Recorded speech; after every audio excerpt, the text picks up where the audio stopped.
সীমান্তে বিজিবির কঠোর নজরদারি, পুশিনের জন্য জড়ো করা ২৮ ব্যক্তিকে ফিরিয়ে নিয়েছে বিএসএফ।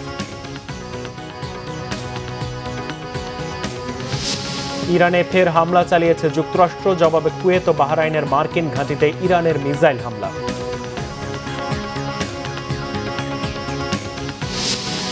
সাফ নারী ফুটবলে হ্যাটট্রিক শিরোপার মিশনে সন্ধ্যায় মাঠে নামছে বাংলাদেশ, প্রতিপক্ষ স্বাগতিক ভারত।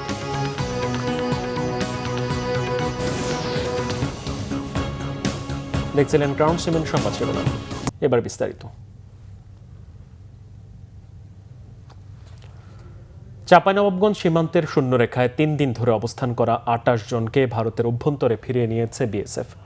সকালে বিজিবির অধিনায়ক লেফটেন্যান্ট কর্নেল আরিফুল ইসলাম মাসুম বিষয়টি নিশ্চিত করে জানান, ধারণা করা হচ্ছে রাতের কোনো এক সময় বিএসএফ ওই ২৮ জনকে ভারতের অভ্যন্তরে ফিরিয়ে নিয়েছে। মূলত বিজিবির শক্ত অবস্থান ও সার্বক্ষণিক নজরদারির কারণে বিএসএফ এর পুশিনের চেষ্টা ব্যর্থ হয়েছে। সীমান্তে যে কোনো ধরনের অবৈধ অনুপ্রবেশ বা পুশিনের চেষ্টা প্রতিহত করতে বিজিবি সর্বোচ্চ সতর্ক অবস্থানে রয়েছে বলেও জানান তিনি। এর আগে বুধবার ভোর ৩টার দিকে গোমস্তাপুর উপজেলার বাঙ্গাবাড়ি ইউনিয়নের সীমান্তে নারী শিশুসহ ২৮ জনকে পুশিনের চেষ্টা চালায় বিএসএফ। ডেঙ্গু প্রতিরোধে ঢাকা দক্ষিণ সিটি কর্পোরেশন ৩ মাসব্যাপী বিশেষ অভিযান শুরু করেছে। রাজধানীর ধানমন্ডির রবীন্দ্র সরোবরে অভিযানের উদ্বোধন করেন স্বাস্থ্যমন্ত্রী সরদার মোহাম্মদ সাখাওয়াত হোসেন ও ঢাকা দক্ষিণ সিটি কর্পোরেশনের প্রশাসক আব্দুস সালাম। ডেঙ্গু প্রতিরোধে জনগণকে আরও সতর্ক হওয়ার আহ্বান জানান মন্ত্রী। বিশেষ করে বহুতল ভবনের ছাদ, বাসাবাড়িতে ফুলের টবে জমে থাকা পানি ডেঙ্গুর বিস্তারের অন্যতম কারণ বলে উল্লেখ করেন তিনি। অভিযানে সিটি কর্পোরেশন ডেঙ্গু দমনে ওষুধ ছড়ানোর পাশাপাশি প্রতিটি ওয়ার্ডে অভিযান চালাবে। অভিযানে সরকারি প্রতিষ্ঠানে ডেঙ্গুর লার্ভা পাওয়া গেলে প্রতিষ্ঠান প্রধানকে বড় আকারে জরিমানা করার কথা বলেন দক্ষিণ সিটির প্রশাসক। বেসরকারি প্রতিষ্ঠান বা বাসা বাড়িতেও অভিযান ও জরিমানা করার কথা জানান তিনি। অনুষ্ঠান উদ্বোধন অনুষ্ঠানে রবীন্দ্র সরোবরে অবৈধভাবে মেলা করার জন্য ইজারাদারদের প্রতি ক্ষোভ প্রকাশ করেন দক্ষিণ সিটির প্রশাসক। পরে ডেঙ্গু সচেতনতায় র্যালি বের করা হয়।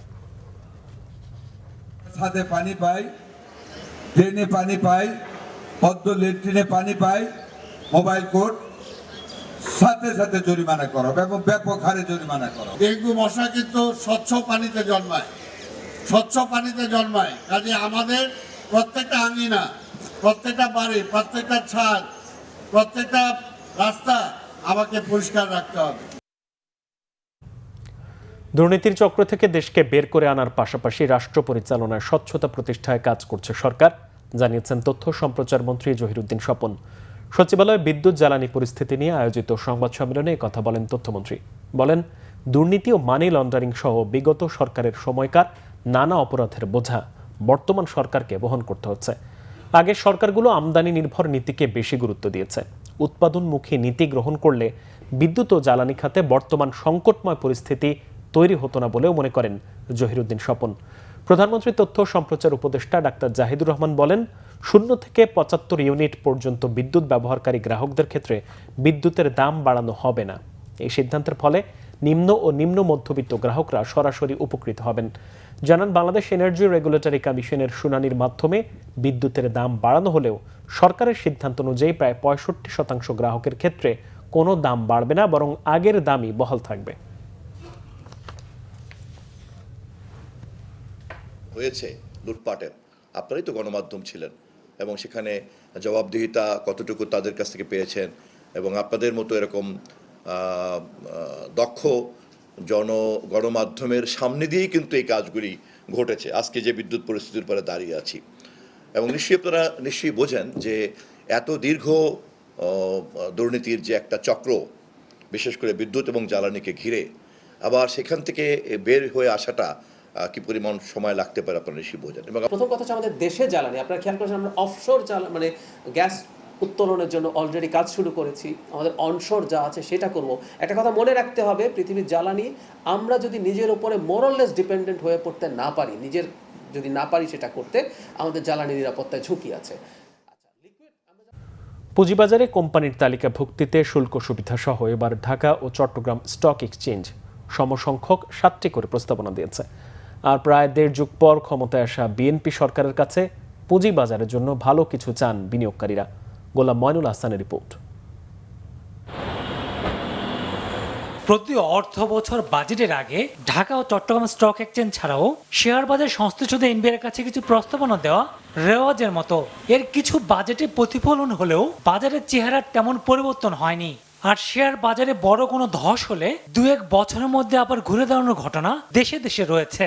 কিন্তু বাংলাদেশের 2011 সাল থেকে দীর্ঘ 15 বছরের শেয়ার বাজার ঘুরে দাঁড়ায়নি। পরিবর্তিত বাংলাদেশে এবার কি শেয়ার বাজার ঘুরে দাঁড়াবে তা দেখার অপেক্ষায় সংশ্লিষ্টরা। আমরা সবসময় বোঝানোর চেষ্টা করতেছি যে দেশের ইকোনমির বাইরে আপনি আসলে রাখতে পারবেন না পুঁজিবাজারকে। এখন এটা সরকারকে অনুধাবন করতে হবে। সরকার আসলে প্রকৃতপক্ষে এই অনুধাবনটা এখন পর্যন্ত করেন নাই। আমরা এবারই পেয়েছি একমাত্র অর্থমন্ত্রী যিনি পুঁজিবাজারের মানুষ। হয়তো এখন একটা চেঞ্জ আসতে পারে আশা করি, যদি উনি ওনার এনবিআরকে যদি কোনোভাবে বোঝাতে পারেন। বিনিয়োগকারী হয়তো হাউতাশ করতেছে, তারা কোনোটাই they don't see any light at the end of the tunnel.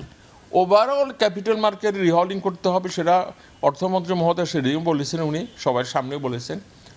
Restructuring করতে হবে এবং এটাকে ব্রড বেসড করতে হবে, এটাকে পার্টিসিপেটরি করতে হবে। বাজারে ভালো কোম্পানির তালিকাভুক্তিতেই সর্বোচ্চ গুরুত্ব দিচ্ছেন বিশ্লেষক ও বাজার সংশ্লিষ্টরা।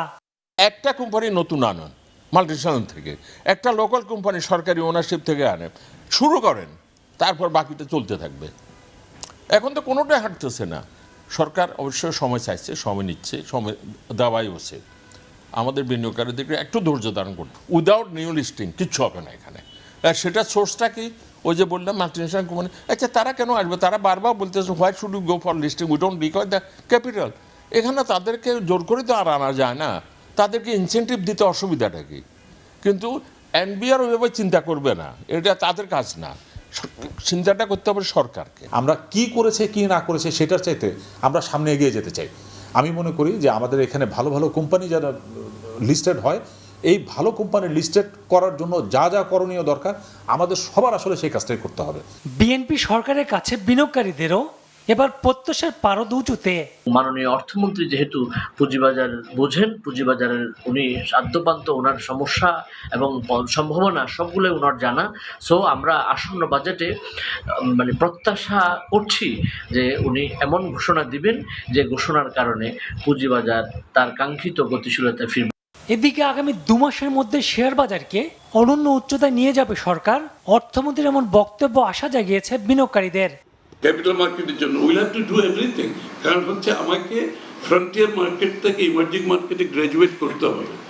Then I will have the access to $1 trillion fund available globally, এবং that we are going to do in next 2 months। বিনিয়োগকারীদের দৃষ্টি এখন বাজেটের দিকে। তাদের আশা দীর্ঘ 1.5 যুগের হতাশা দূর করবে বিএনপি সরকার। গোলাম মইনুল হাসান, বাংলা ভিশন, ঢাকা। আন্তর্জাতিক প্রসঙ্গ।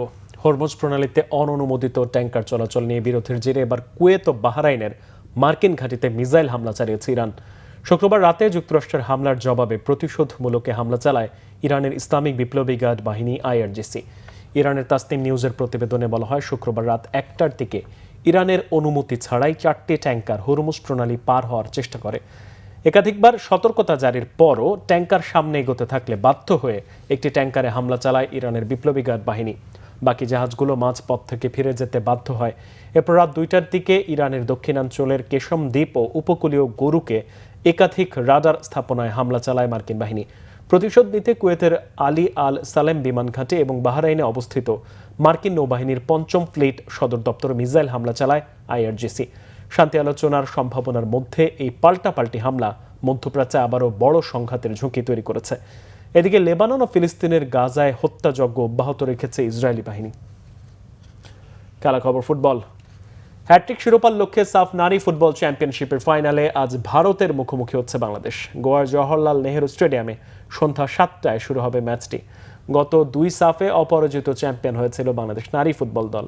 এবার গ্রুপ পর্বে ভারতের কাছে 3-0 হেরে যায় তারা। তবে সবকিছুকে ছাপিয়ে লাল সবুজের মেয়েদের মনোযোগ এখন শুধুই শিরোপায়। ফাইনালে চাপহীন ফুটবল খেলতে চান আত্মবিশ্বাসী মারিয়ারা। বেশ আক্রমণাত্মক পরিকল্পনায় ফাইনালের রণকৌশল সাজিয়েছেন কোচ পিটার বাটলার। ভারতীয় রক্ষণকে সমীহ করলেও শিষ্যদের প্রতি আস্থা রাখছেন তিনি। বললেন, হ্যাট্রিক শিরোপা জিতে নতুন ইতিহাস গড়ার সামনে দাঁড়িয়ে বাংলাদেশ। সুযোগটা নষ্ট করতে চায় না লাল সবুজের দল। এই ছিল এখনকার মতো। পরের সংবাদ দুপুর 2টায়। এর আগে একটা রয়েছে নিউজ টপ 10 দেখার আমন্ত্রণ রইল। এছাড়া বাংলাদেশের সংবাদ ও সংবাদ সংশ্লিষ্ট অনুষ্ঠান দেখতে ভিজিট করুন www.bbnews24.com ও facebook.com/বাংলাদেশের নিউজে এবং সাবস্ক্রাইব করুন youtube.com/বাংলাদেশের নিউজ।